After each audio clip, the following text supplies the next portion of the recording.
Okay, Marnie, we're back with another episode of KHOP88. Would you like to introduce our guests this week? Well, how about I introduce Bill, and you can introduce Adam since we planned this out so carefully. Great. I am so happy to welcome Bill Hobbs to the show. We realized that he and I both went to Meadowbrook Elementary School in Golden Valley, so Bill is the first guest from Meadowbrook Elementary School. And Bill and I went to school. We were in the same class for many years together. He got his MD and a PhD in, Bill, help me out, molecular genetics and biochemistry, is that correct? Like a good idea at the time. Sounds good to me. And we are happy to have him with his friend Adam Samaha. Right, Adam? Okay, I'm going to take a stab at this. Burwell? That's correct. Right, so representing Burwell, I think we've got a good club of Burwell people from the show. Joining us from his estate in upstate New York, the Catskills, is Professor Adam Samaha, who's a law school professor at New York University. So yes, it's great to have you both with us. Thanks a lot for joining us. Thank you. It's really generous of you to put this together. So I was remembering we've been talking to obviously and of course a West Junior High guy too, Bill Marnie from North, Adam and I from West. Mm-hmm. Adam, I was recalling to Marnie how like 7th grade, you get thrown into the deep end of the pool in junior high, try to figure out, okay, what group am I going to be aligned with? And I think it was probably through Matt Hockett that one day I wound up at a lunch table with this cast of characters, Mike Mitchell, Charlie Giastra, Mark Mengi, and yourself. And I thought, wow, this is a group of smart, funny, interesting guys, and this is cool. Do you remember that crew? I do very well. Yeah, those are some of my oldest friends. So I do miss that some.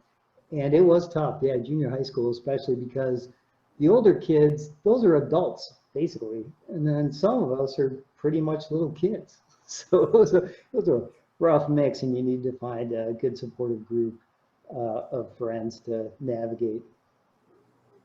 Now tell us, when did you meet each other, Bill and Adam? Do you remember? I think I do. Bill, what do you think? Go ahead. Well, what I was going to say, well, obviously had to be at Hopkins High School because you were at West, I was at North, and I don't think we had any competitions between the schools until then. But I think it was in some sort of English class. And I think I met you and Mike Mitchell at the same time. Mm-hmm. And I don't remember who the teacher was. Yeah. But I remember I was sitting in front of Mike Mitchell, and I think I was sitting next to you. Yeah. And I remember meeting Steve and Chris at the same time, and I think you might have been there as well. First time we had a short conversation out near the front doors of Hopkins High. I think we met all together pretty early in 10th grade. Mm-hmm. So you're both on the East Coast. We were talking about how you kind of either voluntarily or not so voluntarily ended up in your respective places. Bill, you're in Boston. Adam in New York. Bill, you want to go first? I mean, you're a scientist, right? You don't know many scientists. Do that in Boston. Doctor? Or both? Yeah, you can't really predict where your career is going to go. I jumped around a little bit. I lived in Pittsburgh and I was in Seattle, where I met my wife, and we loved it out there. But I decided to make a career change. And the prospects were good in Boston. So I ended up taking a job in Boston and, violently uprooted my family and moved east. Not a place I would have thought I would ever end up, but it's been actually good for the last, 8 years or so. And Adam, you're a law school professor, and I thought we've been getting some people to sort of explain their jobs. Obviously, you teach classes with students in them, but New York University, for those who don't know, is a consequential law school in the country, a top 10 law school. there's other aspects of your job other than just teaching classes. What are the other things that you do, and what's the best part about your job? Well, a lot of what I do is research and writing. So that goes a year round, and then teaching 9 months of the year.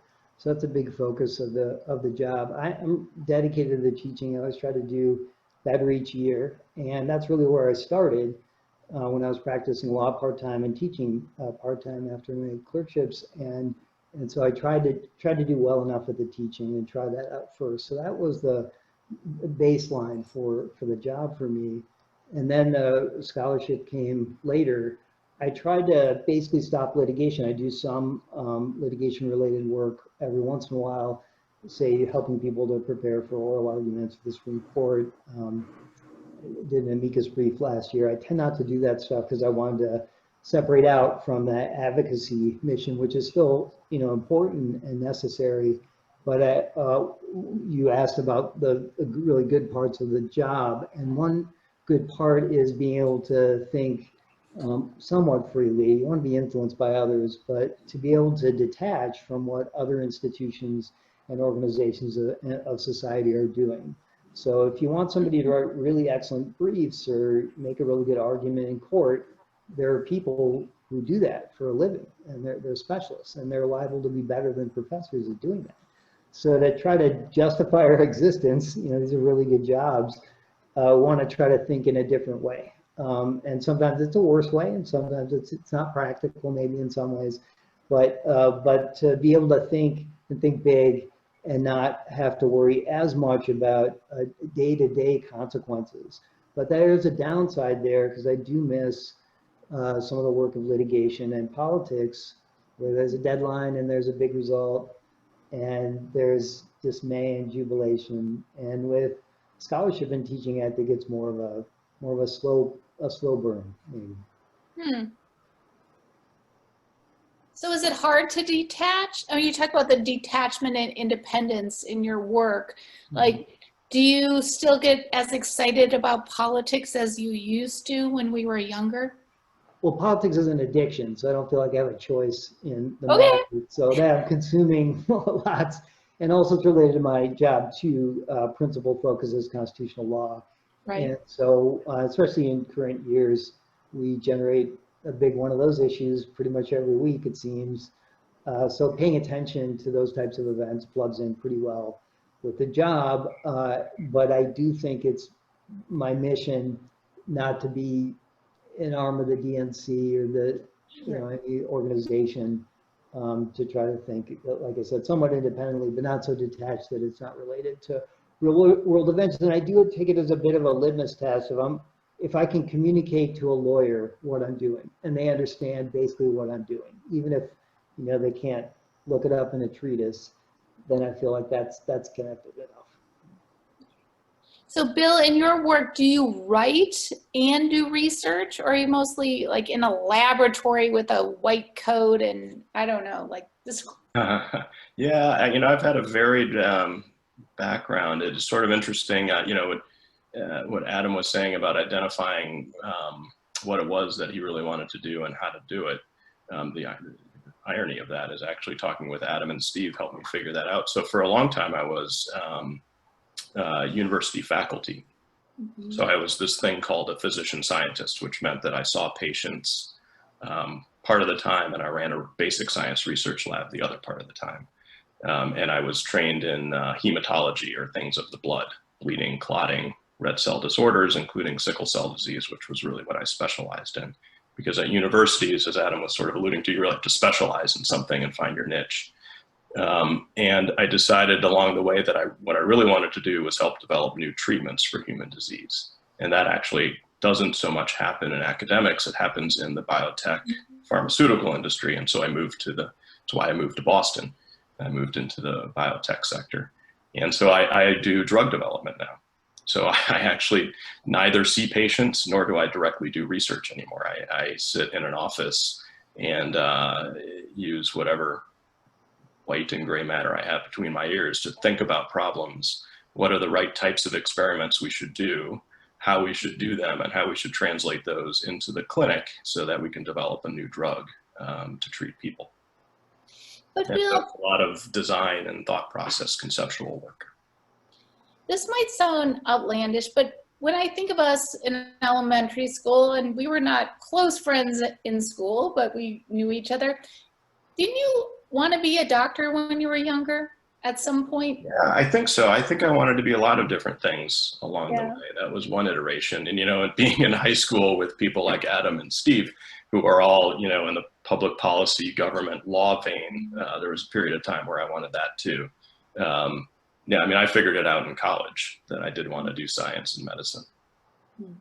So I probably just came back to where I originally started, I guess. Well, I just think, when I also think of us being young people in elementary school, I think of you with a double bass. Do you still play? Yeah, I don't know why I picked that out. It's hard to travel around with a double bass. They're just so big and bulky and just ridiculously expensive. So I actually haven't played one in a long time, but you know, back in high school, I turned it sideways and started playing electric bass.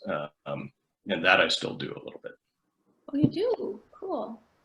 We have one of our guests in a coming show is Sherry Latz, and we toyed briefly with having you and Sherry on at the same time. You could both talk about your struggles with obnoxious sized instruments from high school. Sherry, of course, plays the harp. Another Valley person.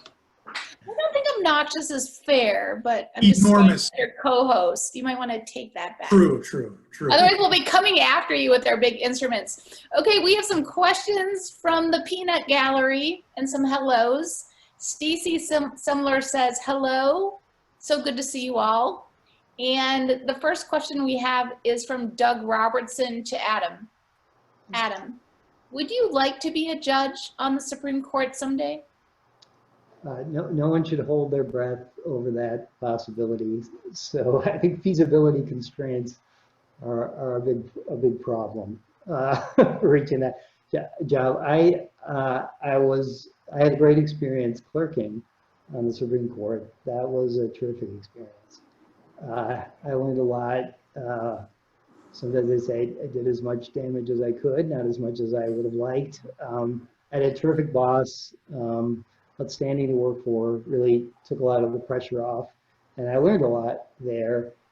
I also think, though, that the court's influence is more modest than most people assume. And not that my own job is super influential, but it might not be the one place you would pick if you want to have influence in society. And also, I think to do that job really well takes a lot of humility, and I think not a lot of people have that. I'm probably not one of them.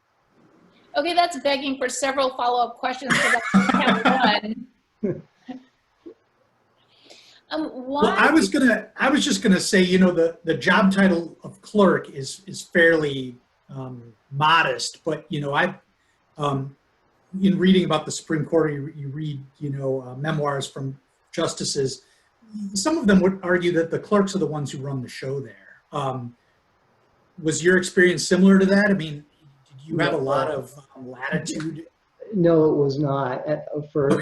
So for one thing, Justice Stevens, who just passed away last year, he wrote the first drafts of his opinions, and almost no judge does that anymore. And so that's setting the framework, however much work I would do. And then plus, he was just really smart. So I can count on one hand the times that I convinced him of something. And he's very open-minded. He wanted to have a discussion. But mainly I was catching up to what he knew and thought and facilitating that judgment. It can be different in different chambers. But for ours, my mission was just to help him reach a sound judgment. And if we disagreed, then you know, he was the decision maker. And then he once said he was kind of happy to take credit for some lines that others of us might have drafted and so on. But I think for him, he's really an independent thinker. But it does differ chambers to chambers. If you are really like reading judicial opinions, then much of that is going to end up being clerk's work. But in terms of judgments, it really varies. Some chambers, yes, I'm convinced many clerks had lots of influence, but not as much in the Stevens chamber. Well, I'd like to ask two questions for Dr. Mark Minky, who just agreed to be on our show in September. Great. So we have a follow-up question from Dr. Minky to Adam and then to Bill. The first one, I'm just going to read. Adam, who flushed? What? Can you reread the, would you mind repeating the question? From Dr. Minky. From Dr. Adam, Yes. who flushed? We're gonna clean all this up in post-production, right? Yeah, right, of course. Oh, it's up. No, that's fine. Because you can think about that. That challenge. The virtual Supreme Court meeting where someone flushed in the middle of the proceedings or something. Not when I was there. There is a basketball court there, and you can't. Sound will infiltrate to the courtroom if someone's in the basketball court, so you can't go up there when they're having oral arguments. Now it's all online, so they don't have that risk anymore. But yes.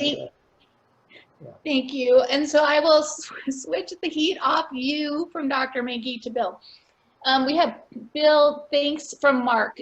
Bill, thanks so much for your work with sickle cell disease. Such an undeserved area, so much suffering with not nearly enough research.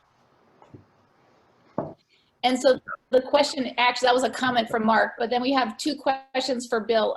One from Stephanie Brown. Based on your experience, Bill, how can STEM be more welcoming for students with diverse backgrounds? Yeah, I mean, two great questions. I mean, going back to Mark's comment just for a second about sickle cell disease, which people may not necessarily be aware of, but a genetic disease that predominantly affects those of African descent. So in the US, it's predominantly African Americans.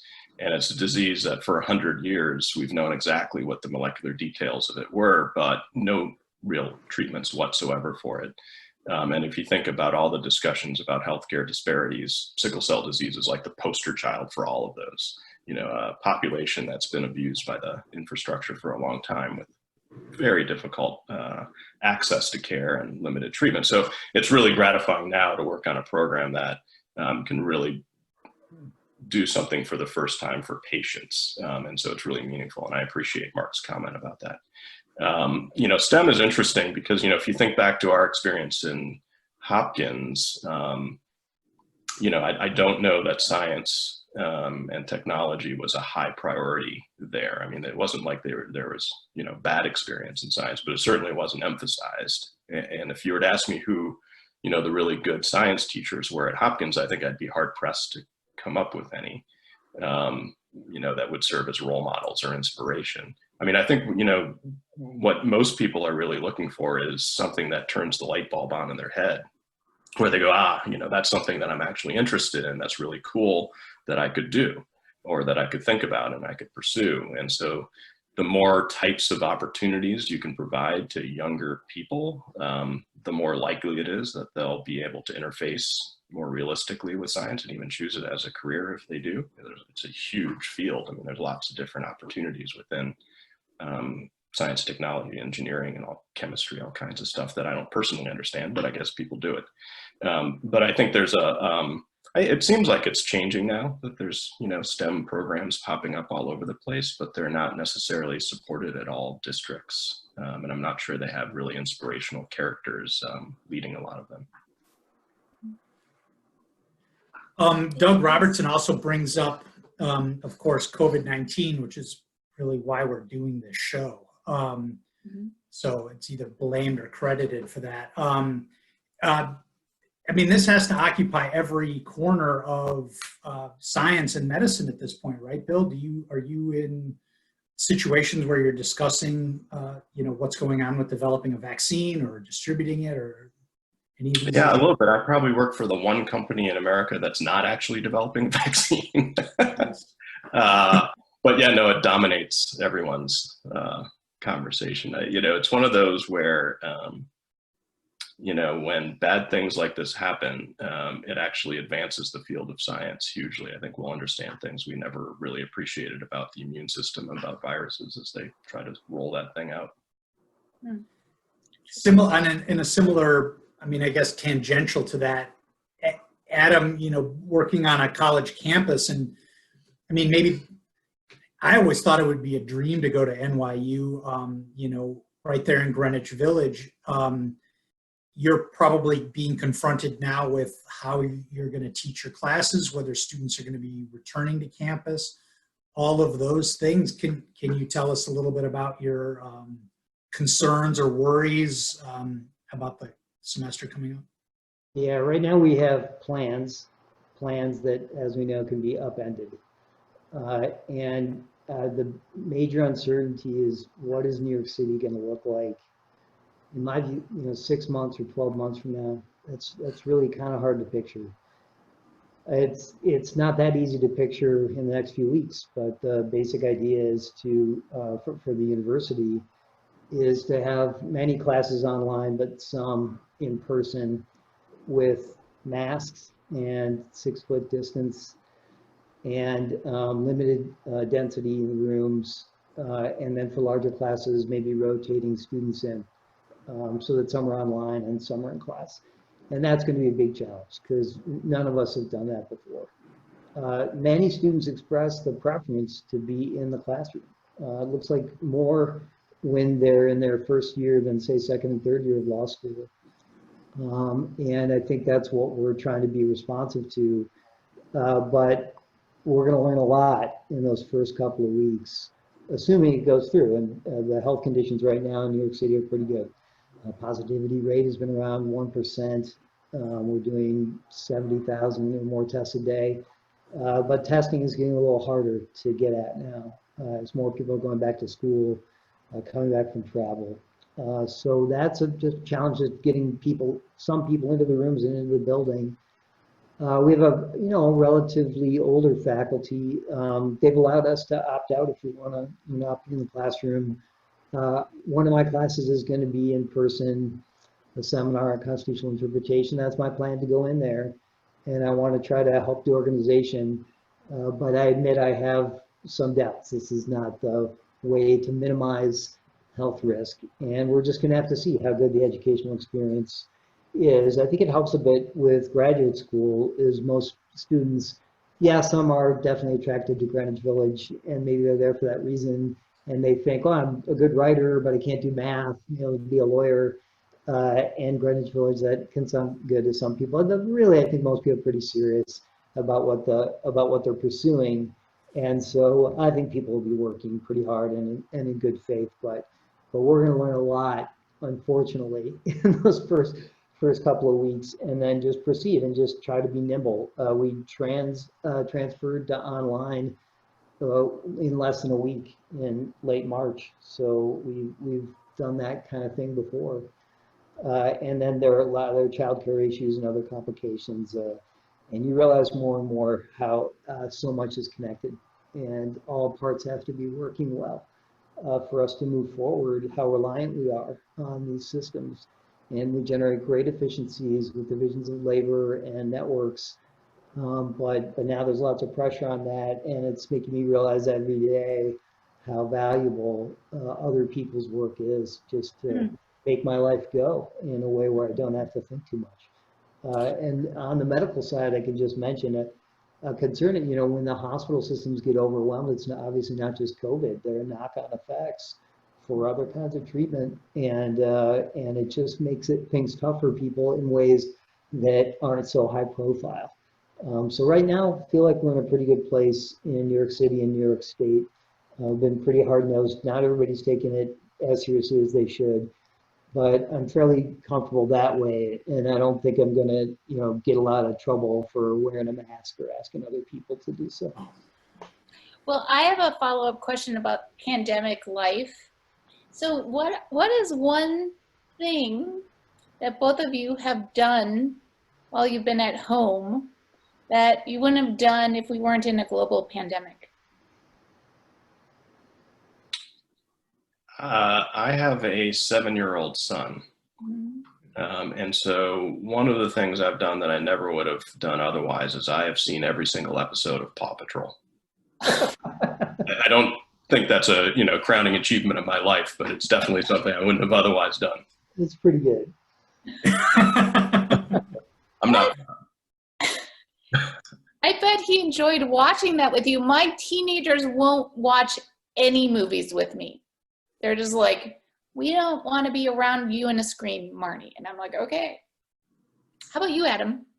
It really is a good question. I've been thinking about that. Actually, the form of that question I was going to pose to you all is what, other than the show, have you done to try to make life better, or as good as it can be under these circumstances? And I'm not sure I've done anything a lot different. I have been able to spend more time with my son, Oscar, and my wife, Abby. So, it's because I have no commute when I'm out here, and even when I'm in the city, basically. So it freed up some time that way. And Oscar and I finished up the Lord of the Rings series, reading that, and wow, is that overwritten. I mean, that's just like an avalanche of words. But it's great because there's lots of natural world description, and that helps. I think that was good. We toughed it out through that.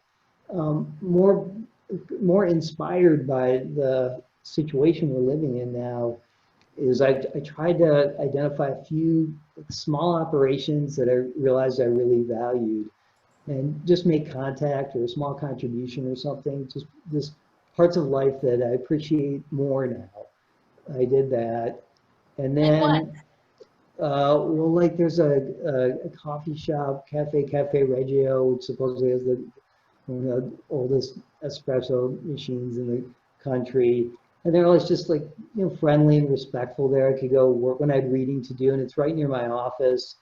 And respectful, like they don't, like, to the point of some of our graduate students are kind of like doing their own thing. And I kind of like being ignored a little bit that way, and I just really appreciate it. It's a night, and they put soft classical music, and there's antique furniture, and it's just a really pleasant place, but I can't go there.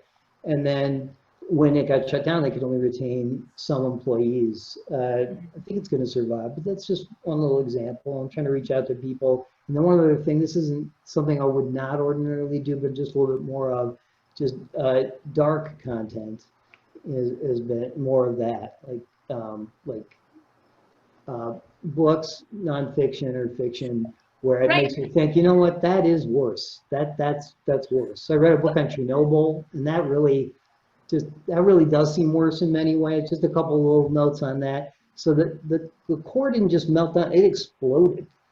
And the Communist Party's first reaction was, well, let's cut the phone lines to the city. We don't want this getting out. So for some reason, it gave me perspective, maybe. So I did a little bit more of that. Okay, you brought up one more thing that I would really want to get in before anyone has to go. I really am so happy to be here with Jason every week and both of you, because I appreciated being in a learning environment with you in the 20th century. So what books can you recommend? Like, what is the best book you've read during the pandemic that you want to share with me and Jason and the whole world? I don't think Bill has time to read. I was going to say, do you have time? Need some time. With all my Paw Patrol commitments, that's challenging. Okay, No, scientific study. Well, no, I mean, I think probably what I was reading right when the pandemic started, actually, and I didn't start it because of, but I finished it during, was one called If on a Winter's Night a Traveler by Italo Calvino. It's one of these that's written in an odd way where the main character is the reader, so you're actually the main character of the story, and it's discontinuously written about a reader experience trying to find a book and always getting different chapters that lead up to a certain point and then end, and then going on a discovery to try to find the book and ending up with a different book. And so it's a fictional book about the reading experience that was actually quite nice. I liked it. Sounds cool. How about you, Adam? The book I was referring to is Midnight at Chernobyl, and then there's a book called Disappearing Earth, which is set in Kamchatka. I try to read books, especially fiction, that's not related to my work and something I don't know anything about. I thought Kamchatka was just a Risk territory, board game. I didn't think it was even like a real place, but yeah. So really? Yeah, and the person who wrote the book, it's fiction, but spent time Yes. in Kamchatka. And I'm not sold on the ending maybe, but they're just, and the writing I think is outstanding, and not the kind of writing I get to read day to day. Interesting. Thank you. Yeah, I don't see any, a few drips and drabs, coming in. Doug Robertson again says he has strong memories of you both from high school. It's not surprising that you are both awesome, successful people. I peaked early. I peaked early, unlike Bill. Bill's still on the rise. So do you have questions for each other or for us? Well, right before the pandemic, Adam was trying to organize a get-together of a group of old Hopkins folks, because we actually don't see each other all that often, although we're still really close. And Steve Simon, Chris Dahl, Jesse Lehman, Adam. We were trying to get together sometime. So I guess the question is not so much when's the pandemic over, but when are we going to be able to get together somewhere? I think that's one of the hard things. It's hard to really stay connected with people. And I wish in a lot of ways, I wish we had been able to get together before we all had to stay home. Yeah. Have you visited Adam in New York yet? No, actually. But I've seen Bill in Boston, and the first time was inadvertent. Was it the aquarium or I think it was the aquarium, right? We had both taken our sons to the aquarium. It was one Thanksgiving a few years ago. And you ran into each other? Yeah, I was just in line going in, and Bill was coming out with his son going out. Yeah. Wow. But it is, Bill's right. We're trying to put this together, and we're all busy, but we're trying to set aside time because we're not getting any younger. But it's true, we're still in contact. And Bill, you could write more texts. That might, so we're in the text chains, which I was opposed to like a year or two ago, pleading with my students, explain this to me. Isn't this just like a degraded form of email? Why are you even using this? But then I realized it's like passing notes, quick notes. And so Bill's in one of those chains, and Chris was in another. And so it's sad that Chris is no longer with us. But I do want to mention how important he was in our lives. And I know Mark Mengy was posing questions on the line. And maybe it's true of everybody. Everybody probably has somebody who just gets them. He understands them, but also can make them laugh to the point of being physically disabled. And for Mark, that was Charlie Giastra. And for many of us, including me, that was Chris Dahl. I'm glad you brought him up. It's really one of the reasons why we were inspired to start this show is our ages and people who we have loved, who have left us, and the pandemic. So I really appreciate that a lot. Yeah, I don't know if you guys knew this, and I'm assuming here that, like me, the two of you have hit the half-century mark. Marnie's younger than us. She's not yet turned 50. So this level of self-examination, like she doesn't quite get it yet. That's how I advanced early. I skipped first grade. I think Dr. Minky, that's one of the things we had in common. Youngsters, right. Youngsters. Right. Okay, we don't have to get serious. Come on. I have to share something, which I did tell Adam and Jason about, but I want to tell the whole world. I have letters from Adam before there were computers, and I have a dot, but then he got a dot matrix printer. Was that in college, Adam? Probably that at home. In college, I had access to that kind of equipment for sure. Yeah, but it was when you were talking about text strings, and one of the letters that you wrote me, is about your studies, and then at the end it said, "Oh, I'm going to send this, but by the time it's going to get to you, we will have already had a phone conversation." And I was laughing about that. It was so 1989 versus how the world has changed now. Yeah, right. Right. Well, sometimes those technological constraints generate a lot of creativity. So we've got to keep pushing boundaries so we have challenges. We don't want this kind of challenge we have now, but necessity, hardship does produce some innovation. And the constraints of text actually are part of their virtue. Okay, how do I formulate 15 words here? Yeah. That's true. What other questions do you have any other questions for each other? Any other stories you want to tell us? Well, none of us are living in Minnesota, and I was just curious, the questions probably come up before, if there's something in particular you miss about Minnesota or something you can identify that drove you out. Yeah, the thing that I miss out about Minnesota, and we end up doing, my wife and I end up doing this about every 5 or 6 years, is we go, I basically get to a point where the withdrawal is too much and we have to go to the fair.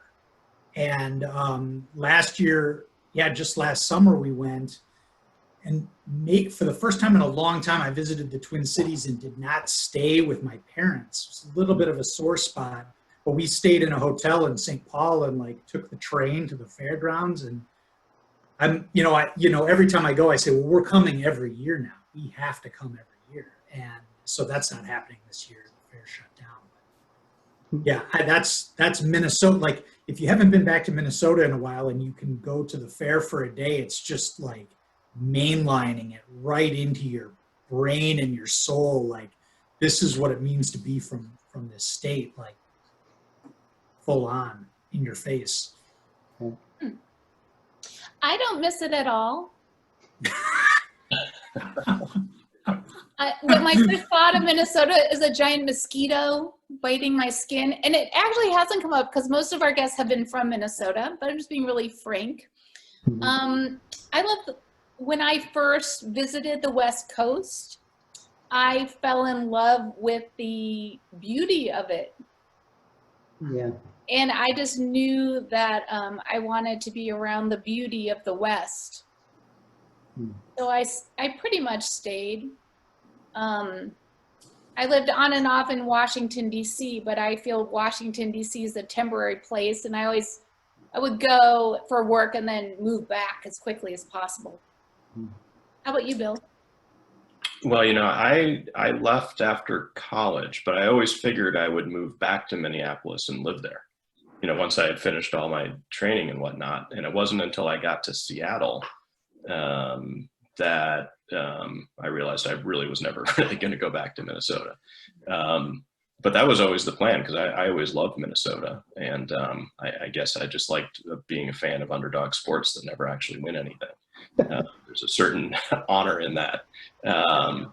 Character defining. Now I don't go back very often at all. I go back maybe once a year, if that, for family reasons. And the connection to Minnesota is, the cord has been cut a little bit because there's been so much change. The highways have different names. The landmarks are all that I remember are gone and replaced by things that I don't recognize. And so it's a very different experience going back, and I don't connect with it so much anymore. Interesting. Yeah, Adam, what about you? Do you still have family in the Twin Cities, and do you still go? I do. I haven't been able to, my parents are at an age where it's, really would be too risky to go. And I hadn't really thought through my answer to my own question. I probably should have done that. Bad son, not a very good lawyer. But I guess one part that I really like is just the open environment, just wider streets, and it's easy to get away from urban density. And I can remember as a kid just biking for miles. Our parents had no idea where we were. Then everybody overreacted and nobody could go anywhere, but they were probably underreacting at the time. But that kind of, that's a liberating feeling. I do think it's kind of difficult to make friends there. I think maybe especially as an outsider. I did meet my wife there, so that's invaluable. She has a special capacity for love, and I have to give some credit to Minnesota. It was a way station for her. She was going to be probably staying there, so that worked. Really happy about that. But I think it's sometimes tricky to connect, especially as an outsider. But the groups that you do build, I think there's often a lot of support and loyalty there. And I would, it's a special place for me, and I would, be open to going back if like Steve Simon appoints me to something. There you go. Or maybe Steve Simon will head to Washington, D.C. Oh. someday and we can all go back. Maybe. Yeah, I told Marnie a couple weeks ago in our, sort of offline chat here that I'd, serious thoughts. Like if Steve was going to run for governor, would I quit my job or at least take like a sabbatical and to go work? I mean, in journalism, it's a little tougher, but to go back and volunteer or, work for him to get him elected. Yeah, there's something weird about him in that he's like the best man at all our weddings. Oh. It's just not. Funny that you say that. That was actually a story I was going to tell about you, Adam. Adam, it was at Steve's wedding, your speech at the groom's dinner. That's what you concluded with. That Steve was the guy who was all of our best, and he was, and is. Yeah, everyone's best man. Puts us to shame. Yeah. So, but I don't know, is he paying people off? It just doesn't seem natural. There's something else going on there. Should have had him on the show after us. Right. I know. Well, is there anything else you want? I have one important question maybe as we close up from Chad Alt. It's for you, Adam. Adam, if memory serves me correctly, was it you that could spin a pen or pencil forwards and backwards above your thumb? It used to fascinate me and drive me crazy because I could not do this. Think I've done this only once in my 50-year existence. True or false? Well, Chad, you and I are more alike than you think. That was, in fact, the smart one in the family, Lucas Samaha, who's a tech person, a software architect, and has all kinds of talents. Like he rebuilt a VW Bug. He rides a motorcycle. My parents don't fully know the extent of that activity. He one year, I'm not kidding, this is what I'm competing with. One year at Thanksgiving, he made beer from some recipe from like, I don't know, Thomas Jefferson using equipment that he found. That's what I'm up against. So he does just all kinds of special talents, including that spinning. And I know exactly what you're talking about. Because when he was doing debate prep, maybe Bill has been witness to this. The spinning would just be mesmerizing. Yeah, Bill. I felt like that was a debate team thing. Was it, Bill? Yeah, do you have this in Bill your started career? it. Well, I was on debate 2 years, but not the third year. And I probably didn't do the third year because I couldn't spin a pen. Right. Off. I failed. Yeah. Right. The Avalon disciples, you got drummed out. Well, Marnie, you prepared we have booked this show. Marnie has booked this show to an impressive extent. Would you like to review for our viewers who's coming up? Oh yeah, definitely. Hold on, let me get my notes. Okay. We're so grateful to all of our guests and everyone participating. You can watch this on YouTube if you want to see it again. You can Instagram us if you feel like it, but here's the lineup. Next week, we have Sherry Latz Rothman and her harp. August 25th, Chris Camp Glazer and Heather Mazinga Stevens. Please forgive my mispronunciation. September 1st, Sarah Strandberg and Michael Case. September 8th, Karen Koski Hintermeister and Natalie Ojeda. George, is that correct? Yeah, go ahead. September 15th, Stephanie Brown and Jen Lynn Price. And winding up September 29th, Dr. Mark Minky and his mystery guest. So yeah, we're waiting for Mark to find a partner. So if you want to be on the show with Mark, you should let him and or us know. Definitely. Thank you so much. It is so wonderful to talk with you people again. I'm so grateful. I hope we can talk again soon before another 30 years have passed. I think the honor is ours. This is really a terrific and generous idea of you. Yeah, thank you. I mean, it surprised me to get to do something like this, son. Well, I'm not embarrassing Bill because I have been carrying around this picture of Bill in 6th grade for my whole life, but I'm sparing him the drama of showing it online. I had hair. It was nice. Who needs hair? I turned 30. I needed glasses. My hair turned curly. All in a day. All right. Okay. So we're going to log off. Thanks, guys. And we will see everybody else next week. KHOP88. Tell a friend. Yep. Bye, everyone.